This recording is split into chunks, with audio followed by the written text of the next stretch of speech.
Good afternoon, ladies and gentlemen of the board. I'm Nick Costa. And I'm Raymond. And we are your chief of the board of directors at Space Inc. We're here today to talk about a decision that we need to make in responding to a recent cyber attack levied against us.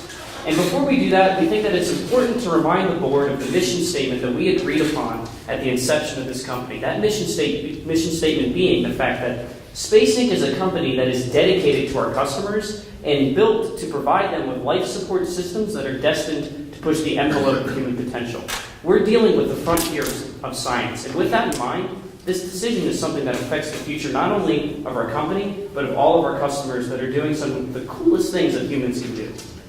The decision that Naval has asked us to make is one of offense or defense. The defensive option is one where we just take this hit on the chin and go ahead and set up a system that won't get hacked again, whereas the offense actually affords us the possibility to get our clientele's information back and at the same time potentially even destroy the people who attacked us. The chief of the board of directors has made the decision that the offensive option is the way to go. However, we're not in complete agreement with the CEO and that we don't think it's our prerogative to take cyber criminals off the streets, as it were.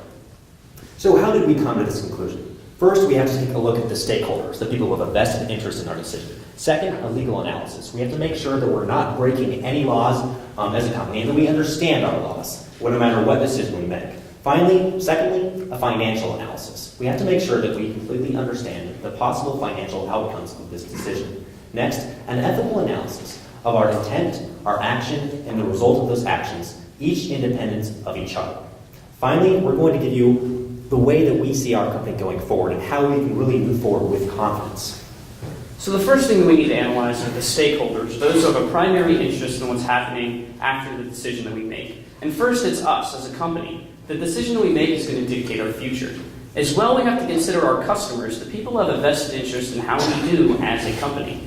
As well, we need to consider our adversary. Naval has given us a certain amount of power over that adversary, the person who's taken something from us. We have to understand that there's some moral responsibilities that go along with that. Additionally, our industry and the precedents that we're going to set. We have to make sure that the decision that we make is one that doesn't set a negative influence within the context of our industry. As well, secondary stakeholders. This is an interesting one. The United States government finds itself having both a primary and a secondary interest. Primarily, the government is one of our customers. They care about whether or not their data was some of the data that was stolen from us. But on the secondary side of things, the effects of our decision will impact the way that the United States government goes about codifying law in the cyber domain. And extending that, the international community is also going to look to us and the decision that we make, as well as the impacts of the decision that we make, to understand how they should codify cyber law. So what are the laws that are relevant to today's decision? There are two main laws. The first one, the Computer Fraud and Abuse Act. And the second, of course, the Economic Espionage Act. These laws, we don't believe we violate the spirit or intent of these laws if we look at them on a specific level. And we also think that although our laws can be made up to interpretation, the DOJ and the FBI are not likely to prosecute us. We believe this because, as Patrick Lynn of Cal Poly said, there's a really shaky relationship between the DOJ, the FBI, and our corporate industries because the DOJ and FBI rely upon corporate entities like us to provide them the data that they need to make these new laws in this emerging field of cyber law. And so by prosecuting someone for defending themselves, not by hacking into a company from an offensive perspective, but out of defense, that's really out of character for what we expect the DOJ and the FBI would do to keep this positive relationship with our corporations. The laws that are not relevant today can be seen under our Do Not Apply. The National Stolen Property Act, the Digital Millennium Copyright Act, and USC 1343. These are frequently used to prosecute cybercrime, but aren't relevant to our situation. In addition, when considering finance, there are three possible ways forward for our company. The first being bankruptcy, the second being a slow recovery, and the final being a positive trajectory. And what we need to understand is that what hinges in terms of bankruptcy versus that slow recovery is simply the definition of what we call a keystone customer. If this hit that we take is one in which we lose a customer that is so important to us that our entire financial infrastructure goes away, we'll hit bankruptcy. If that customer isn't that important and we can move on, we'll be able to slowly recover. But what we really want is that positive trajectory. taking this negative situation, turning it on its head, and emerging even stronger despite the fact that this terrible thing has happened to us. What's important to understand is that the defensive option only opens 2 doors. The offensive option leaves open all 3 doors. And it's important to understand that the offensive option doesn't guarantee that we're on that positive trajectory that we want to be on. We have to ensure that we proceed in a manner that the customers actually see us as that company that gave their interests our first effort. And the way that we do that is by defining what is ethical in this situation. When we're talking about ethics, we have to understand that we're walking a fine line between what is right and what is wrong. Even the smallest amendment to the decision that we make could tip the scales towards immorality or morality, which is why it's very important for us to have a wholesome analysis of the intent, the action, and the result of the decision at hand. In terms of intent, the first thing that we should do is consider a deontological perspective in which it's morally incumbent upon us to look at our customers not as a mere means to the end of profit, but as ends in themselves. And what that means is that we can't sit there and want to get their data back simply because it's going to hurt us financially. We have to want to get their data back because we respect the dignity of who they are and because we respect the trust that they have in us with their data. Moving forward, when we talk about virtue, we need to consider the character of the company that we want to be. We don't want to be that cowardly company that does nothing to protect our customers when we have the power to do so. We also don't want to be that rash company that spitefully takes down an adversary when we don't have to. We want to find what Aristotle would call that golden mean between the moral deficiency of cowardice and the moral excess of rashness, what he would call courage. We have to make sure that we have the courage to do what is right in this situation, but not take any measures that would be deemed unnecessary or destructive. So how would we use this sort of power that DeathKnell has given us, this ability to either hack into our opponent's database and get our data back or destroy it? Let's say that after this meeting, I go to my car, and out of nowhere, I'm physically assaulted. Someone's trying to take my wallet.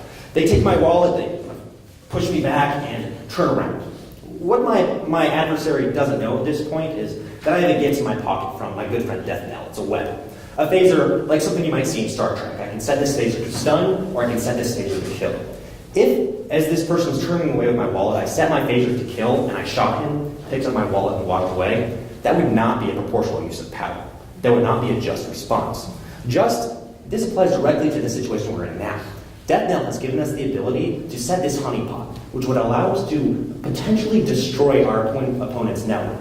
Instead, we should use the proportional response, which is set the honeypot, but not destroy our opponent's network. Instead, retrieve our data back, i.e. setting that gun to stun. It's important to note that at this point, justice hasn't been served, but that's also not our job. That's the government's job. And at this point, if we want justice to be served, instead of getting our data back, or after getting our data back, we call the governing entity. Now, should all corporations be able to do what we did? In order to answer that question, we look toward a Rawlsian original position to take a step back. If we're forming a just society, and we see a corporation has had some intellectual property stolen from them, and there is no way the government can intervene, a just society would absolutely dictate that that corporation should act in its own defense and get that data back. Because it wouldn't be a just society if people could get away with this crime without any ramifications, and the victims of these crimes would have no retribution. Moving forward, when we consider the fact that we've had this noble intent, we've taken noble action, it's still important for us to understand that the results matter. Because the way that we define success and putting ourselves on that positive trajectory does to some degree depend on the results. One such result is maintaining our corporate social responsibility to our customers and making sure that the trust that they have in us is bolstered by the outcome of the situation and not hindered. As well, we have to understand that there's a spectrum of success. The fact that we are taking a risk in trusting DeathKnell to do what they say they can and actually making an assumption that it's even possible. So once again, we came to this conclusion that a qualified offensive response is necessary by going through the legality, financial, and ethical implications of today's decisions. So our way forward. When we leave this room today, the board of directors, led by the chief of the board of directors, are going to recommend that we proceed with the recovery operation. But we have to understand a couple of things. We have to understand that we are accepting a certain amount of risk when we do so, and we have to know that proceeding ethically is absolutely important. Which is why when we leave this room, we're going to tell DeathKnell that we are proceeding offensively, but they are in no way authorized, and we in no way consent to them doing anything that would destroy unnecessarily an adversary. Thank you very much, board, and if you have any questions, feel those.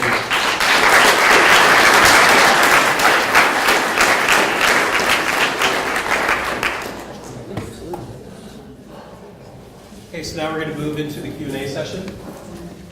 And the microphone over to Mr. Johnson. Yes, sir. The law is still unsettled as there has not been a clear test case for hacking back yet. When cyber attacks do occur, law enforcement and state responses are often too slow to protect, prosecute, or deter cyber attackers. Under what circumstances could a hackback be ethical?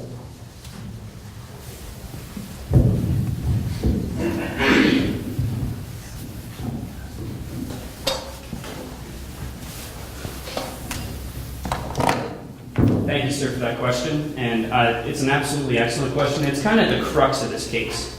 Is it really possible for a hackback to be ethical? Because we've shown that really the reason that it's legal is because laws don't really exist governing it. But that's not good enough. Legality does not define morality. And what we think that we were able to do is show that there really is a very fine balance between what is right and what is wrong when you're considering a hackback. There are many ways that you could do it that are incorrect. And there are many ways that you could do it that would be deemed morally praiseworthy. And the way that we've decided to look at those, and the way that we think is a very good way of looking at those, is by breaking it up into that intent, action, and result framework. All three of those tenets need to be deemed morally praiseworthy before you can say that, oh, I did the right thing. Because if you did the right thing, if you chose not to destroy them, and you got the result you wanted, but your intent was simply to profit, you're still not behaving morally. Your intent still has to include that respect of dignity and that willingness to uphold the tenets of virtue. On the converse, if you have that proper intent, but your action isn't good enough and you decide to destroy them disproportionately, that still would be morally condemned because it doesn't make any sense. So to answer your question specifically, the tenets that need to be upheld is that at every step of the way you need to be deemed noble or morally praiseworthy. And your intent has to be considered morally acceptable. The actions that you take have to be considered morally acceptable. And the results that you gain have to be considered morally acceptable. And if you do all of those things, even in a world where there's no legal precedent, you've done enough to prove that your decision and your action can be deemed morally praiseworthy.